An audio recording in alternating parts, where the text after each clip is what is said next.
Steph Curry is the greatest shooter of all time, and there are people who believe he's also a top 10 NBA player of all time, but it wasn't always like that. Steph's path wasn't a traditional one to greatness. He sure doesn't meet the standard idea of what a great NBA player is. And this is the story of Curry's unusual path to the NBA and how he went from an undersized and unranked high school player to the greatest shooter of all time. Steph was born in Akron, Ohio, actually the same hospital as LeBron was. Steph's father was an NBA player as well and played for the Cleveland Cavaliers at the time. Steph always wanted to be an NBA player, but nobody believed he possessed the ability to do so, not even his father Dell. See, skill wasn't the issue, size was. Steph was usually the smallest and skinniest kid on every team he played on. Every jersey was usually oversized and dangling off him. See, Steph wanted it though. You could see it at a young age. When Dell played for the Raptors in Toronto, he moved the entire family to Canada, and you'd usually see Steph and his brother Seth Curry shooting at halftime during home games and working on their handles. You could kind of see why Steph has a ball on the string now. Years of practice and these moves became second nature. He would go on to use them in the future for highlight moments of his own. He was definitely one of the best young players in the country at the time, especially being around NBA players and watching every practice helped develop his feel for the game, and that's a big thing. And one of the other things he learned was how to train. Welcome to Underdog Hustle. My name is Tyler, and today we're going to be taking a look at the career of Steph Curry and how he went from an undersized and unranked high school player to one of the best players of all time. Let's start from the beginning. From an early age, Steph Curry understood he wouldn't grow into a towering athletic force like many of his peers, so he chose to outwork everybody. Knowing he needed to give more just to earn a shot at the NBA, Steph built an unmatched work ethic. After every Raptors practice, he'd play one-on-one with Vince Carter. At just 12 years old, he was already winning shooting competitions against NBA players and was regularly picked first by the team for those contests. Curry played for Queensway Christian School and the Toronto 5-0 club team, leading Queensway to an undefeated season, helping Toronto secure a provincial title. Even as preteen, Steph was exceptional at changing direction, manipulating angles, and finding even the smallest windows to launch deep shots. His basketball IQ was far beyond his years, and he always knew where every player on the court was. Defenders couldn't afford to leave him open because he rarely missed. Quiet and humble by nature, if an opponent tried to intimidate him, he'd turn into the baby-faced assassin we all know, often dropping 30 or 40 points with ease. When Del Curry retired, the family moved back to Charlotte. Steph went on to lead Charlotte Christian School to 3 conference championships and a state title game appearance in his senior year. There he faced a defense he would later encounter in the NBA, a box and one designed to smother him. A 6'6" forward was assigned to deny him the ball for the entire game. And it worked. Steph, still only 6'2" and 160 pounds, scored just 8 points in that loss. Despite being a shooting savant, he wasn't heavily recruited. As a junior, Steph was unranked nationally. As a senior, he was 16th in North Carolina, 60th among point guards, and 300th overall. Virginia Tech, Dell's alma mater, only offered him a redshirt spot. Instead, Curry chose Davidson, where he could play immediately and stay close to home, a decision that proved to be life-changing. As a freshman at Davidson, Steph averaged 21.5 points per game, led the Southern Conference in scoring, and was second nationally among freshmen, behind only Kevin Durant. He made 122 threes, breaking the NCAA freshman record, and led the Wildcats to March Madness, scoring 30 in a first-round loss. By his sophomore year, Steph had grown slightly to 6'3", and upped his averages to 25.5 points per game. Davidson went undefeated in conference play and returned to the tournament, where Curry became a national sensation.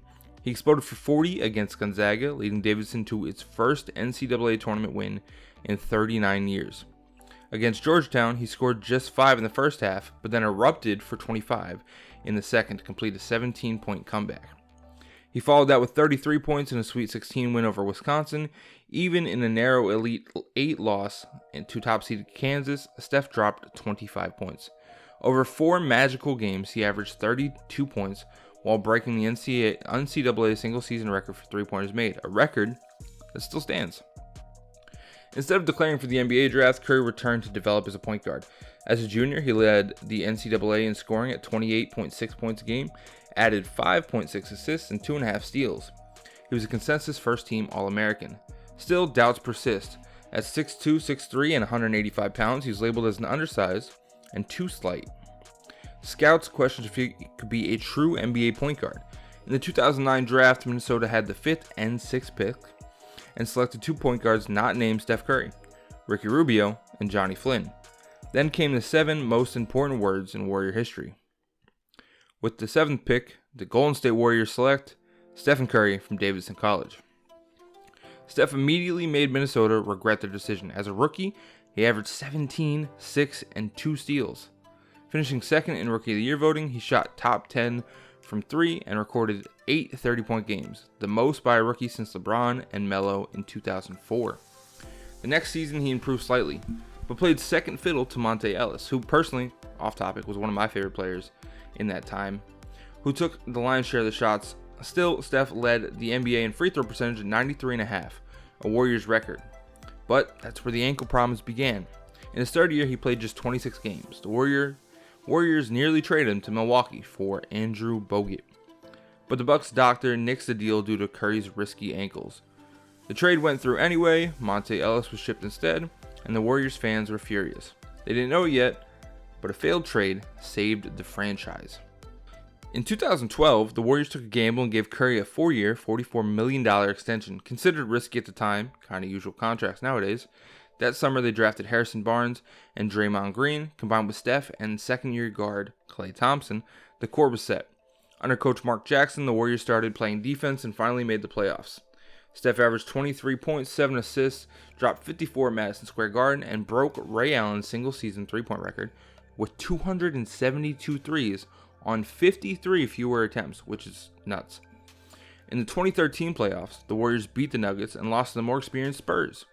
The next year, Curry made his first All-Star team and All-NBA selection, leading the league in threes again and averaging 24 points and 8.5 assists. Despite 51 wins, they lost in their first round to the Clippers.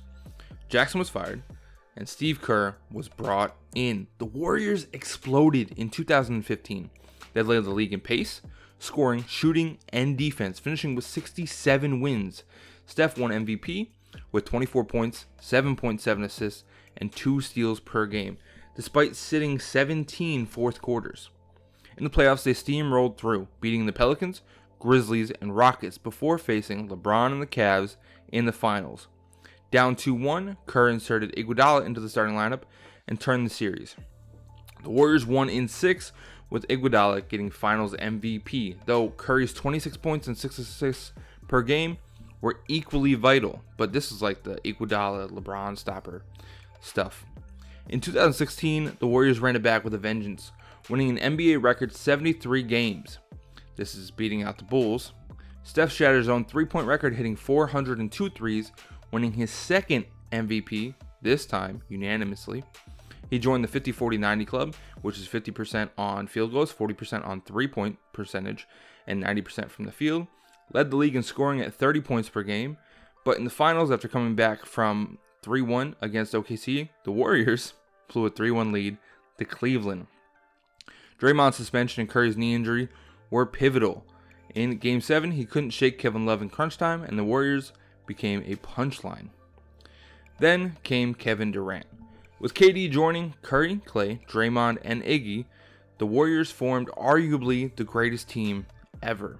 In 2017, they lost just one playoff game en route to the title.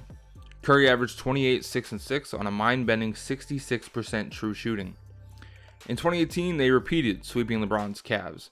KD was the finals MVP again, but Curry's 27, 6, and 7 was right there. In 2019 season brought drama. KD and Draymond clashed, chemistry faded, and injuries mounted. In the finals against Toronto, KD tore his Achilles in Game 5, Klay tore his ACL in Game 6, and Curry, often triple teamed, still averaged 30. But it wasn't enough, and Toronto took the title. The following season, everything collapsed. KD left, Klay was injured, and Steph broke his hand, playing just 5 games. But that offseason gave him something he hadn't had in years: rest. He bulked up, improved his defense, and in 2021, at age 33, won his second scoring title with 32 points a game. Still, without Klay, the Warriors did miss the playoffs. In 2022, even as Curry had his worst three-point shooting season statistically, he came alive when it mattered. He led the Warriors to the finals against the Celtics, the league's top defense, and dominated. Steph averaged 31 points on 63% true shooting, including a legendary 43-point Game 4 performance. Warriors won it in 6. Curry finally got his MVP in the finals, and with his 4th title, cemented his place among the top 10 players in NBA history. Dude's had an amazing career, from not being anybody that anybody should really worry about, a small, super undersized guard, to arguably a top 10 player in the NBA history, and easily the greatest shooter of all time. Let me know what you guys think about Steph Curry's story down in the comment section below. See you guys next video. Have a good day.